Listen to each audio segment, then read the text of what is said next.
Good morning, everyone. I took a pause at the top of a ridge here to share some thoughts with you, some tips on how we deal with the changing environment.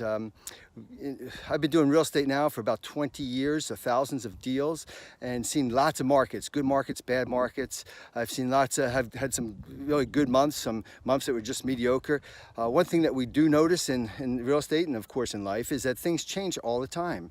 Real estate's probably one of those areas that events and markets change even quicker than many other professions or many other careers. But so in real estate, we have learned to be what I like to refer to as quick change artists. We need to be nimble. We need to be able to look at, observe around us. We can't be too judgmental. We need to be able to observe and take in new information. If we get stuck on one thought, one way of doing something, that's really perilous in the real estate market.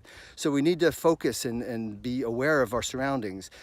Pull in that new information, assimilate it, compare it to other things that we know in our environment, what we've seen before, and then use that to quickly make decisions. So we can't sit and analyze and do an analysis by paralysis. We need to take that information, quickly make the best decision we can based on the information, and then act, okay? And then as soon as we act, we're constantly monitoring again, observing what's changing out there in the environment.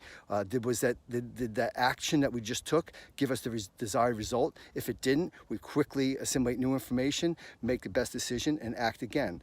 Okay, the times of sitting back and doing a thesis on the situation and then deciding after days of deliberation and talking to all the people you know what you should do, those days are over. You know, we don't have the opportunity, the luxury of being able to do that in today's environment. You take the best information you have available to you, you compare it with your ideals, your knowledge, your everything you know about that subject, and then you make a decision quickly and you move on.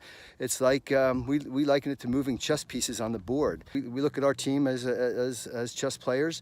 None of them are pawns in our opinion. We've got all knights and rooks and kings and queens. Everyone's very important and valuable. We don't look to sacrifice anyone, but sometimes those pieces need to be moved around the chessboard a little bit different fashion to take advantage of the things that are needed, okay, to plug holes, to make corrections for markets that suddenly are very difficult, like the rental market or the vacation rental market particularly.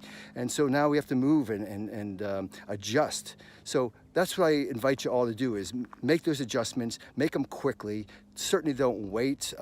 If you sit and wait and do nothing, nothing's going to get better. So make your plans, make your adjustments quickly, monitor those adjustments, and then don't be afraid to make new adjustments from there. That's the way it works in today's world, and certainly in the real estate world. Okay, I love his, if you read up a little bit about John Boyd, he was an amazing U.S. Air Force pilot back from the 40s to the 70s and was really the strategist behind the U.S. winning the Persian Gulf War in 1991. If I have time in a later section, I'll talk a little bit more about him and show his OODA loop analysis, which is really a groundbreaking theory that people have been using now in sports and business for 20 or 30 years. But really cool stuff. OODA by John Boyd. Hopefully I'll be able to talk about it in a further session. But in the meanwhile, it's all about quick change, making decisions and moving on, all for the betterment. Thanks. Have a great day and best wishes.